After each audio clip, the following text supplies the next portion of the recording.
Buod ng Kabanata 16 hanggang 30. Si Sisa ang ina ni Basilio at Crispina. Ang asawa niya ay si Pedro na labis ang kasamaan at pagkagahaman. May bisyo si Pedro gaya ng pag-inom ng alak at sabong. Bibihira lamang kung umuwi ng bahay si Pedro at kadalasan pang sinasaktan ng asawa kung hindi nakapagbibigay ng perang pangbisyo. Ganoon na lamang ang pagkabigla ni Sisa matapos na tumambad sa kanyang harapan si Basilio na duguan ang kanyang noo at bakas ang matinding takot sa mukha nito. Kinuha ng sakristan mayor si Crispin sa bintang ng pagnanakaw nito. Nang sumunod na araw, nagtipon-tipon ang mga manong at manang sa simbahan upang pag-usapan ang indulhensya plenarya na siyang mahahango sa purgatorio ang mga kaluluwang nagdurusa. Hindi na malayo ng mga nag-uusap ang pagdating ni Sisa na may dalang isang bayong ng gulay, prutas at isda para sa kura paroko. Tumambad sa kanyang paningin ang kusinero at sakristan, ngunit hindi sila nito pinansin.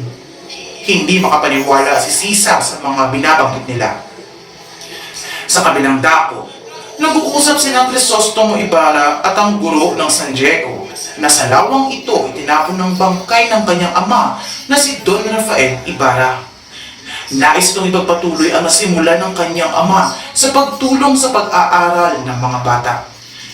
Dito isa-isa ang mga suliranin ng guro, katulad na lamang ng nawawala ng interes sa pag-aaral dahil kulang sa panghihikayat mula sa kanilang mga magulang at kung mayroon may nagiging sagabal naman sa kanila ang kahirapan.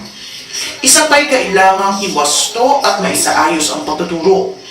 Nakasanay ng mga bata ang magsaulo sa halip na unawaing mabuti ang pinag-aralan.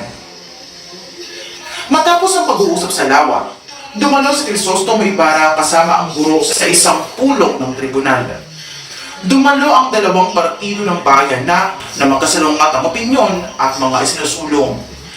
Ang Partido Konserbador o Konservativado na binubuo ng mga matatanda at Partido Liberal na kinabibilangan naman ng mga kabataan. Ang mga paksa ng pagpupulong na iyon ay tungkol sa gaganaping kapistahan at ang pagtatayo ng paaralan para sa bayan. Sa dami ng kanilang pinagtalunan para sa kapistahan, ang desisyon pa rin ng simbahan ang nanaig o masusunod para sa kapistahan. Matapos pumunta sa simbahan, gulong-gulo na umuwi si Sisa sapagkat hindi niya alam kung ligtas ba ang kanyang mga anak. Nagpang-abot sila ng Guardia Civil sa daan. Pilit siyang pinapaamin na ilabas ang 2 onsang ninakaw ng kanyang mga anak. Dahil sa wala siyang may pakita ay kinaladkad siya ng mga ito papuntang kwartel. Hiyang-hiya si Sisa na pinagtitinginan ng mga tao. Tanghali na nang pakawalan siya ng alperes at pagka-uwi niya sa kanilang bahay ay tumambad ang isang pilas ng damit ni Basilio na nakasabit sa dingding. Labis ang kanyang naging pag-aalala kaya siya ay tumakbo papuntang bayan at nagsisisigaw sa paghahanap ng kanyang mga anak. 3 araw ang naging paghahanda ng mga mamamayan ng San Diego para sa darating na kapistahan.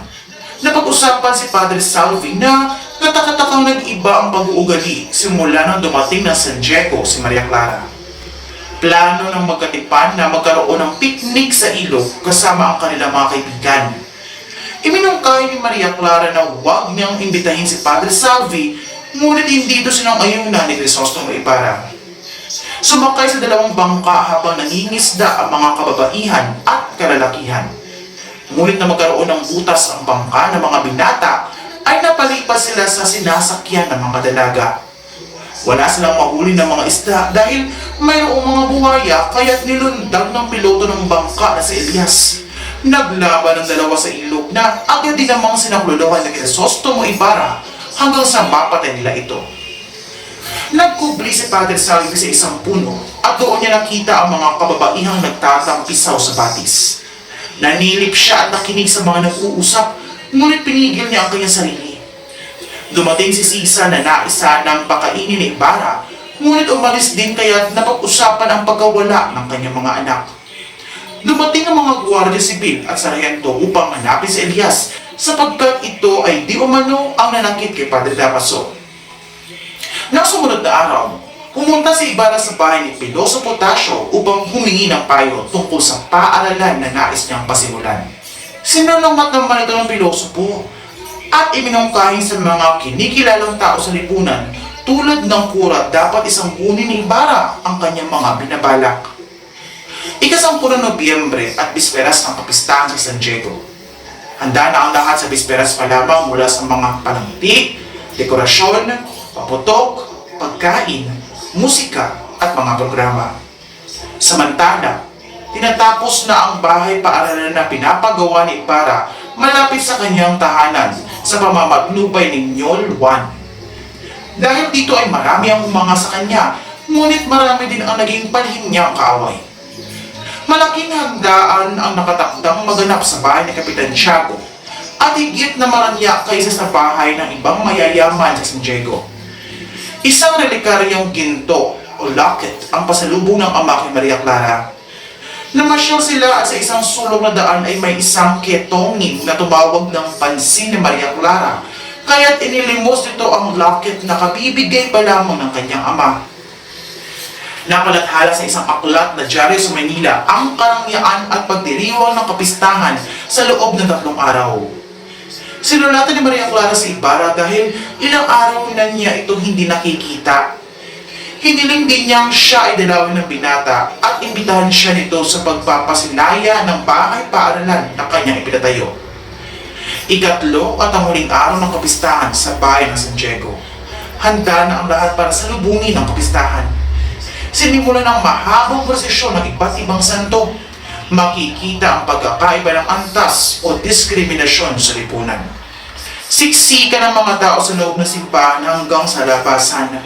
Ang misa ay bayad para sa kabanalan ng lahat sa halagang 250 piso. Mas mabuti na magbayad ng mahal sa misa na makapagdadala ng kaluluwa sa langit kaysa sa impyerno kung kumensya. Ang aking natutunan sa Kabanata 16 hanggang 30 ay tungkol sa pangingisda. Ipinapakita sa kabanatang ito ang unti-unting pagtutulungan at pagkakaibigan ni Ibarra at Elias na may magkaibang pananaw sa buhay.